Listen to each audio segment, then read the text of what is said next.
प्रिय भक्तों, आज का अपना विषय ये है, प्रथम के स्त्री पुरुष कैसे पैदा हुए। ये जो पूरा संसार मनुष्य का भरा हुआ है, ये एक स्त्री एक पुरुष का है। एक स्त्री एक पुरुष का है पूरा संसार, पूरा विश्व जो भरा हुआ है मनुष्य का। तो ये प्रथम के स्त्री पुरुष कैसे पैदा हुए, अब इसके बारे में किससे पूछे हम। बहुत लंबा क्षेत्र हो गया ना ये तो अपन को वेद शास्त्रों की तरफ चलना पड़ेगा, ग्रंथों की तरफ चलना पड़ेगा। वर्तमान समय में कोई नहीं बता पाएगा, 100 साल का आदमी वो भी नहीं बता पाएगा, ना कोई इसको डॉक्टर बता पाएगा, ना कोई वैज्ञानिक बता पाएगा, क्योंकि ये तो अपन को वेदों से ही खोजना पड़ेगा कि प्रथम के स्त्री पुरुष कहाँ से आए। जिसे वर्तमान में अपन देखें कि एक लड़के की शादी करके लड़की लाते हैं घर में और मनुष्य की पैदावार होती है, उत्पत्ति होती है। तो प्रथम के स्त्री कहाँ से आई, जो लड़की वो कहाँ से आई। लड़की भी एक माँ में से आई, वो माँ कहाँ से आई, वो भी माँ में से आई। तो प्रथम के स्त्री पुरुष पे जाकर के हमारी बुद्धि रुक जाती है यहाँ कि प्रथम के स्त्री पुरुष कहाँ से आएंगे। तो अब अपन को विचार करना थोड़ा कि आज अपन स्वयं पे देखें कि मेरे पिता मेरी माता, मेरे पिता मेरी माता, तो करोड़ों पिता माता पीछे हटो। माता का माता, बाप का बाप, माँ बाप, माँ बाप, माँ बाप, करोड़ों माँ बाप पीछे हटो तो कौन होगा, सबके माँ बाप कौन होगा, परम पिता परमात्मा। परम पिता परमात्मा जा कर के रुकेंगे लास्ट में जाकर के गाड़ी। तो लास्ट में जाकर गाड़ी परमात्मा पे जाकर रुकती है, तो परमात्मा के साथ कोई परमात्मी है क्या। मान लो ये पर्यायवाची शब्द है, आप परमात्मा कहो, भगवान कहो, ईश्वर कहो, तो आज तक आपने ये सुना है कि परमात्मा के साथ कोई परमात्मी है, ईश्वर के साथ कोई ईश्वरी है, भगवान के साथ कोई भगवानी है, विष्णु के साथ तो लक्ष्मी है, राम के साथ सीता है, कृष्ण के साथ रुक्मणी है, राधा है, 16,108 रानियां हैं। और ग्रंथ बताता है कि 16,108 रानी जो कृष्ण के थी, सबके 10-10 पुत्र थे। 16,100 जो 8 रानी है, उनके 10-10 पुत्र पैदा हुए। तो लेकिन अपना विषय तो ये परमात्मा के साथ परमात्मी है क्या। 3 चीजें वहां पर, तो परमात्मा, आत्मा और माया। माया जड़ है परमात्मा की। जड़ माया का मतलब ये जो शरीर है ये जड़ माया है, और आत्मा ये चेतन माया है। परमात्मा परमात्मा है ही। जैसे गीता जी के 7वें अध्याय में साफ कह दिया है, अर्जुन कृष्ण माध्यम बन के बोल रहे हैं ना, उस सर्वज्ञ प्रभु की जगह माध्यम बन के बोल रहे हैं, है अर्जुन मेरी 2 प्रकृति है, परा और अपरा।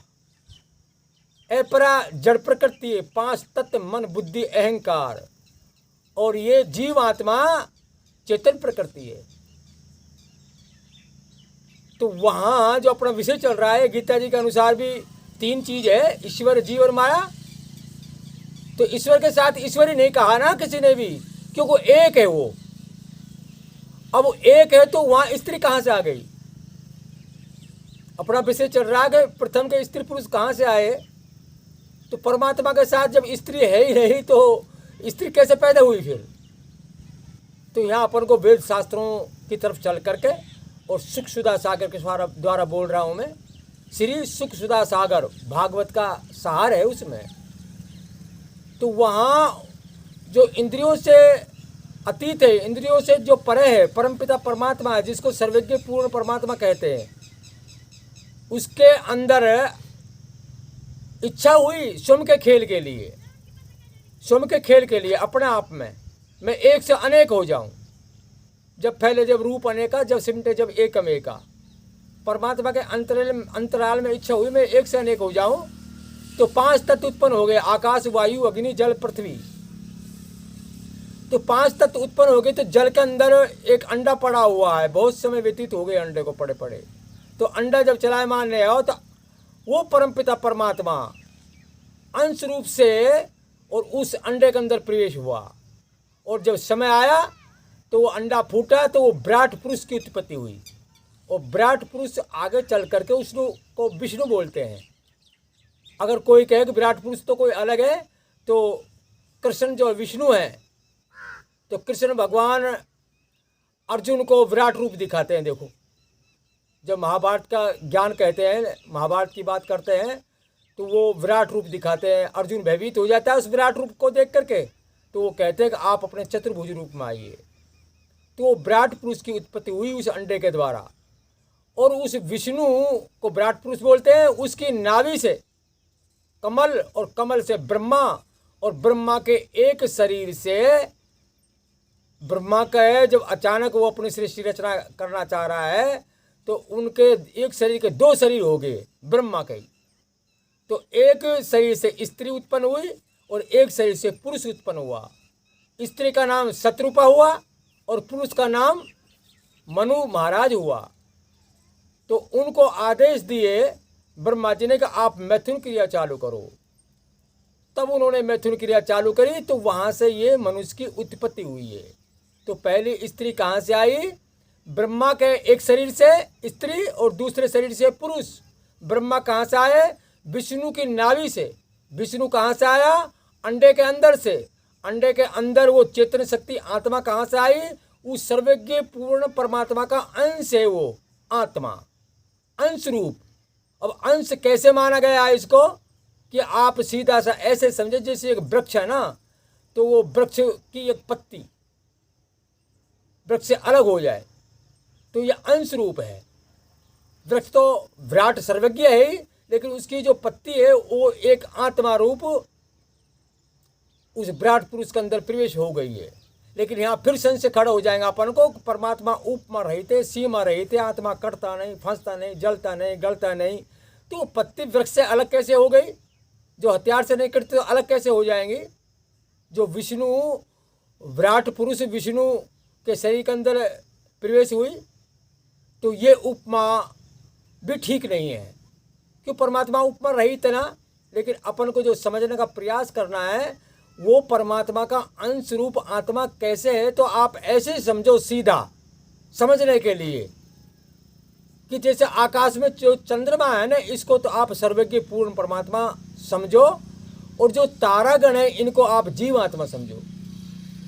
तो ऐसे ही वो एक तारागण जीवात्मा उस विराट पुरुष जो शरीर है उसके अंदर प्रवेश हो गई है। हमारे अंदर भी वही आत्मा प्रवेश है उस सर्वज्ञ प्रभु के साथ जो है। जैसे चंद्रमा रूपी परमात्मा के साथ तारागण है, असंख्य तारागण है। तो तीन चीज ये ईश्वर, जीव और माया। तो ईश्वर अपन किसको बोलेंगे? सर्वज्ञ परमात्मा जैसे चंद्रमा, और आत्मा जैसे तारागण, और जो दिख रहा है आकाश रूपी ये माया। तो तीन का खेल है। तो यहाँ मैं सत्संग को विश्राम देता हूँ। इस तरह से अपन को ये बात समझ लेनी है कि प्रथम के स्त्री पुरुष उस सर्वज्ञ प्रभु की प्रेरणा से आए। विष्णु आया और विष्णु की नाभि से ब्रह्मा आया, और ब्रह्मा के एक शरीर से स्त्री एक शरीर से पुरुष, और उनका नाम पड़ा मनु और शत्रुपा। और मनु शत्रुपा की ये सारी संतान है, जितना में पूरा विश्व है। इसीलिए रामचरित में भी ये लिखा हुआ है, मनुष्य का नाम, मनुष्य नाम क्यों पड़ा? क्योंकि मनुष्य पैदा हुए, इसलिए मनुष्य नाम पड़ा। ठीक है, सत्संग को विश्राम देते हैं।